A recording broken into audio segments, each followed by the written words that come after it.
Panorama group, जो सोचता है वो करता है। आपके अपने सपनों का आशियाना। नमस्कार, भारत लाइव देख रहे हैं आप। चिराग पासवान बिहार के दिग्गज नेता और मोदी के हनुमान कहे जाने वाले। लोकसभा चुनाव में चिराग पासवान के सुर मेरे प्रधानमंत्री कुछ इस तरीके से था।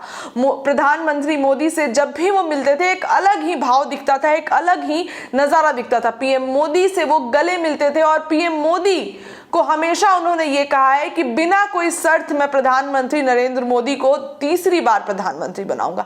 लेकिन अब ये क्या हो गया? चिराग पासवान का एक एक कदम ये जता रहा है कि चिराग पासवान अब सत्ता में आने के बाद फ्रंट फुट पर खेलने की तैयारी कर रहे हैं। लेकिन किसके खिलाफ? देखिए, आपको याद दिला दे तो चिराग पासवान लेटरल एंट्री हो गया, वक्फ बोर्ड हो गया, या फिर अगर मैं बात करूं तो कोटा के भीतर कोटा, इन तीनों मुद्दों पर चिराग पासवान ने लगातार असमर्थन जताया।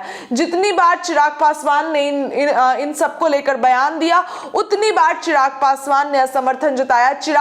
यहां तक कि जितन राम मांझी इसको लेकर समर्थन जता रहे थे तो चिराग पासवान ने पुराने दिनों को याद करवा दिया और चिराग पासवान ने ये भी कहा कि हम कोर्ट में पुनर्याचिका दायर करेंगे। वक्फ बोर्ड को लेकर भी उन्होंने असमर्थन जताया, नाराजगी दिखाई। लेकिन चिराग पासवान ऐसा क्यों कर रहे हैं? क्या चिराग पासवान की मंशा बदल रही है? क्या चिराग पासवान कुछ कर सकते हैं? तमाम मुद्दों पर देखिए चर्चा भी चल रही थी कि चिराग पासवान अब कुछ अलग ही तेवर दिखा रहे हैं। चिराग पासवान मोदी के हनुमान कहे जाते थे, लेकिन अब उनके तेवर कुछ उस तरीके से नहीं है जैसे उनके लोकसभा चुनाव में थे। तमाम केंद्र सरकार की योजनाओं पर चिराग पासवान विरोध जता रहे हैं। ये क्या साबित कर रहा है? देखिए, आपको बता दें कि राजनीति का खेल अनोखा होता है। यहाँ खिलाड़ी कई बार अपनी ही टीम के खिलाफ ही गोल करने लगता है। शायद इसी वजह से तो इस खेल को राजनीति कहते हैं। ऐसा लगता है कि चिराग केंद्र में पद मिलने के बाद राजनीति में अपने कद पर विशेष ध्यान देने लगे हैं। जब तक केंद्र में सत्ताधारी गठबंधन एनडीए से दूर रहे, तब तक खुद को प्रधानमंत्री नरेंद्र मोदी का हनुमान बताते रहे। लेकिन जैसे ही एनडीए सरकार में जगह मिली, वोकल फॉर लोकल हो गए। ये प्रधानमंत्री नरेंद्र मोदी का दिया मंत्र है। चिराग ने अपनी लोकल कंस्टिट्यूएंसी के लिए इतने वोकल हो गए हैं कि अब ये नारा देने वाले ही सांसद में फंस रहे हैं। देखिए, चिराग ने एससी एसटी की जातियों में उप वर्गीकरण, वक्फ संशोधन विधेयक, लेटरल एंट्री में केंद्रीय सचिवालयों में भर्ती के खिलाफ आवाज बुलंद करने के बाद अब जाति जनगणना के पक्ष में बैटिंग करने लगे हैं। जी हाँ, यूं दोनों ने वक्फ संशोधन विधेयक का विरोध किया, लेकिन संयुक्त संसदीय समिति के पास भेजने की मांग करने वाले मोदी सरकार के अकेले मंत्री जरूर है।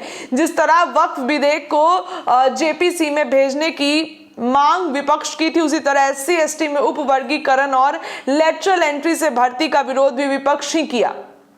इन सब के अगुवा खास करके कांग्रेस के पूर्व अध्यक्ष और लोकसभा के विपक्ष के नेता राहुल गांधी हैं। चिराग ने इन सभी मुद्दों पर देखिए राहुल की लाइन ही ली है। अब जब राहुल ने सीधे सीधे पीएम मोदी को चुनौती देकर कहा कि वो देशव्यापी जाति जनगणना करवा रहे हैं, तो चिराग ने भी उनसे सुर मिला लिया। ये क्या चल रहा है? चिराग ने तमाम योजनाओं पर विरोध किया, पीएम मोदी ने जो भी चिराग ने विरोध किया उस पर बैकफुट किया। देखिए, 35 पदों पर भर्ती को लेकर पीएम मोदी ने बैकफुट कर लिया।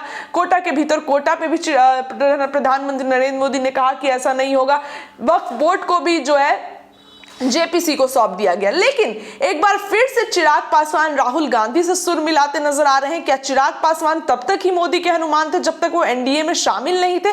चिराग पासवान के सुर बदलते हुए नजर आ रहे हैं। देखिए, चिराग उनकी लोक जनशक्ति पार्टी, रामविलास और उनके समर्थक कह सकते हैं कि ऊपर के सभी मुद्दों पर उनका स्वतंत्र पक्ष है। इसके पीछे किसी की प्रेरणा नहीं है। उनका दावा बिल्कुल सही हो सकता है, लेकिन जब एक के बाद एक लगातार सभी मुद्दों पर अगर सत्ताधारी घटक दल का स्टैंड विपक्ष की रणनीति में फिट हो जाए तो सवाल उठना लाजमी है। सवाल वही कि चिराग किधर से खेल रहे हैं और किसके खिलाफ खेल रहे हैं। देखिए, जाति जनगणना पर चिराग क्या बोले? चिराग ने जाति जनगणना पर कहा है कि मेरी पार्टी का जाति जनगणना के पक्ष में हमेशा स्पष्ट रुख रहा है।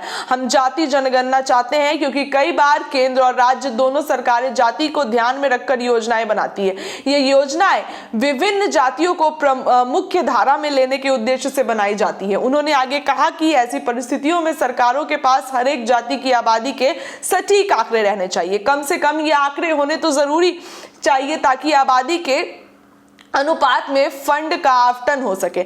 बात चाहे योजनाएं लागू करने की हो या फिर किन्हीं खास जातियों के मुख्य धारा से जोड़ने की, सरकार के पास ये आंकड़े होने ही चाहिए।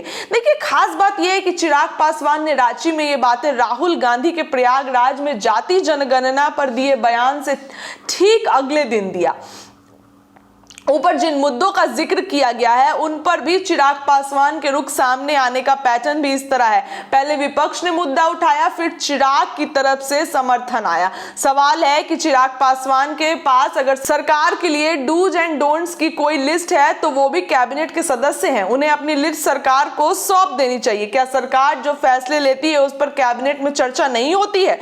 अगर होती है तो क्या चिराग को उस प्लेटफॉर्म का उपयोग अपने विचार रखने के लिए नहीं करना चाहिए? अगर कैबिनेट में चर्चा के बिना ही इतने बड़े फैसले ले लिए जाते हैं तो चिराग को इस पर सवाल नहीं उठाना चाहिए। देखिए, चिराग पासवान जो है अब इस पर सवाल उठाते नजर आ रहे हैं। जाति जनगणना पर राहुल गांधी के समर्थन से सुर मिलाते नजर आ रहे हैं। क्या होगा इस पर हमारी नजर रहेगी।